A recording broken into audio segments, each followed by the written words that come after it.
안녕하세요. 이상튜브입니다. 지난 24일에 미국의 포브스지는 터키가 미국에서 최신 버전의 F-16을 구입하지 못한다면 한국의 KF-21에 관심을 가질 것이다라는 흥미로운 내용의 기사를 보도했습니다. 잠깐 이 기사의 배경을 설명하자면 터키는 러시아로부터 S-400을 도입하여 F-35 프로그램에서 추방당하고 미국에게 제재를 받자 터키는 F-35 프로그램에 투입한 비용 중 일부를 돌려줄 것을 미국에게 요청했습니다. 이에 대해 바이든 행정부는 자금으로 돌려주는 대신 최신 버전의 F-16을 터키에게 제안했지만 현재는 미국의 의회에서 반대하고 있는 상황입니다. 그럼 기사의 전문을 살펴보겠습니다. 터키 공군은 터키가 러시아에서 S-400 미사일 시스템을 구매하여 막대한 대가를 치르고 있습니다.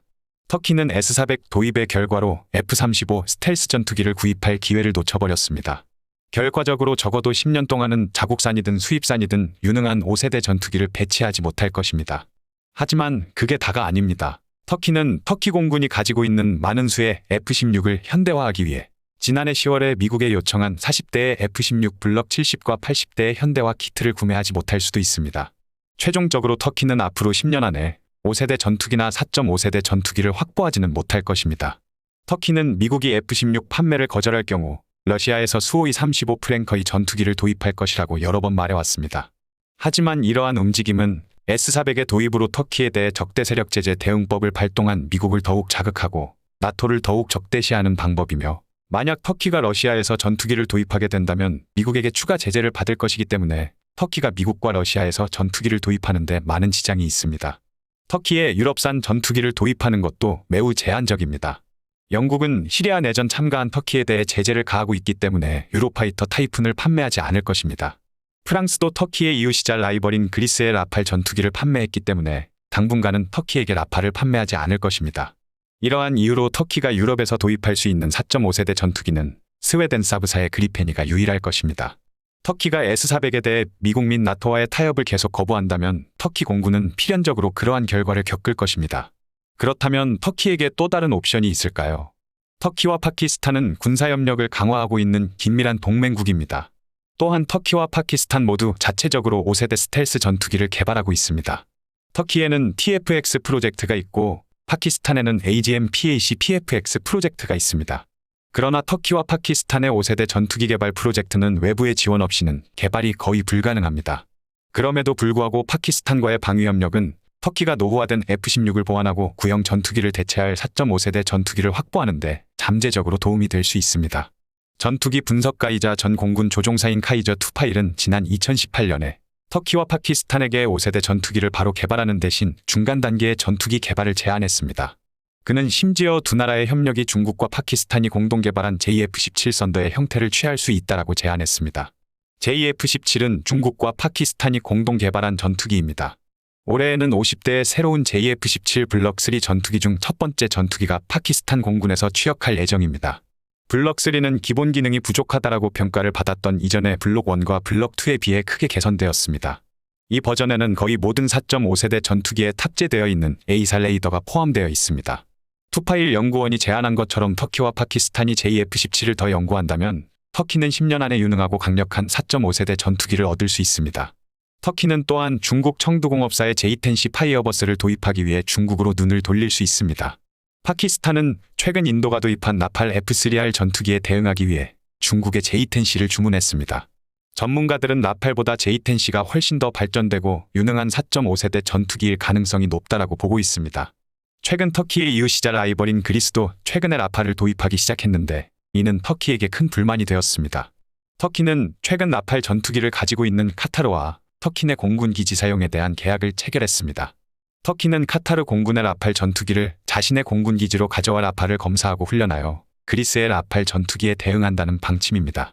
어쨌든 서방 세계에서 제조된 전투기를 구입할 수 없는 터키가 중국에서 J-10C를 구입하는 것은 많은 의미가 있습니다.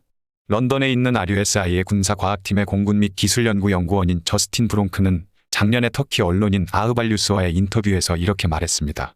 그는 터키가 F-16의 대체용으로 멀티롤 기능을 가진 현대적 전투기로의 교체를 원하지만 서방 세계에서 얻을 수 없다면 J-10C는 좋은 선택지가 될 수 있다라고 말했습니다.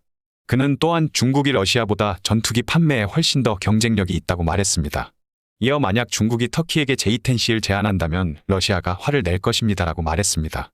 J-10C는 A사 레이더를 탑재하고 있기 때문에 러시아의 수호이 35보다 상당히 저렴하고 더욱더 진보된 4.5세대 전투기입니다.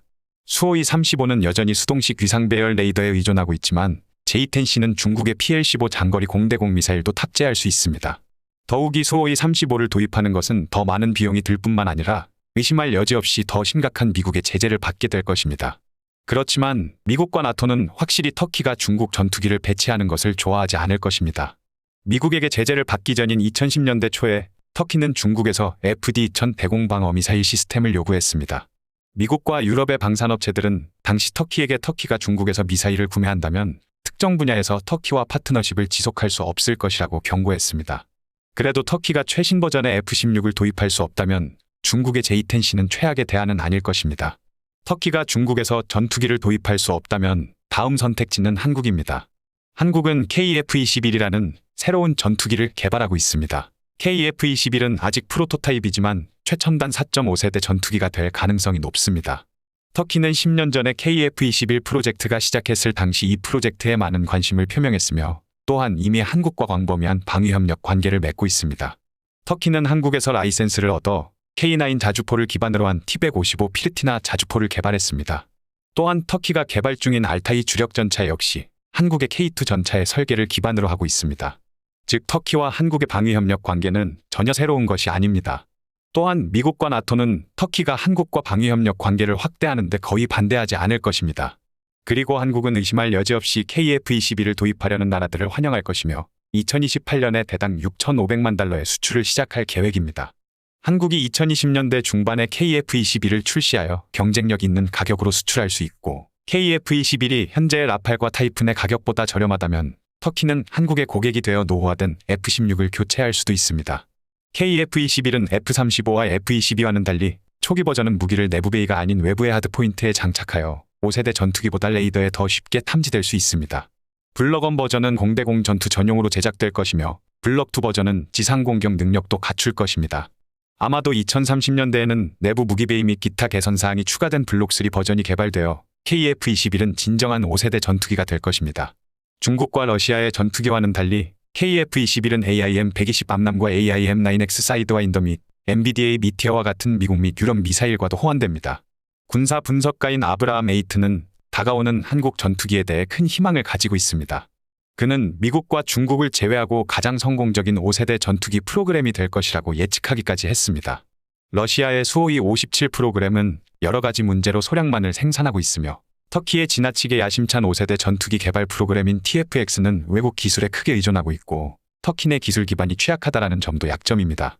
또한 파키스탄 5세대 전투기 프로젝트인 AGM은 파키스탄의 기술보다는 중국 기술 중심으로 진행되고 있고 이전의 JF-17과 마찬가지로 비용 절감에 크게 중점을 두고 있습니다. 따라서 KF-X는 중국과 미국 이외 지역의 5세대 전투기 개발 프로그램에서 선두주자가 될 것입니다라고 말했습니다. 이상이 기사의 전문입니다. 만약 이 글의 내용처럼 터키가 KF-21에 관심을 가진다고 해도 미국이 미국산 엔진을 사용하는 KF-21의 터키 수출을 허용할지는 알 수 없지만 반대로 터키에게 KF-21의 판매를 허락해 준다면 모두 자국산 구성품을 사용하는 러시아와 프랑스 등의 다른 나라의 전투기보다는 미국의 입장에서는 KF-21이 컨트롤하기가 쉽기 때문에 터키에게 판매를 허락할 가능성도 있습니다. 과연 미국이 터키에게 F-16 판매를 거절한다면 돌고 돌아서 터키가 다시 KF-21에 관심을 가질지 궁금해집니다. 이상 마치겠습니다. 시청해주셔서 고맙습니다. 이상 튜브였습니다.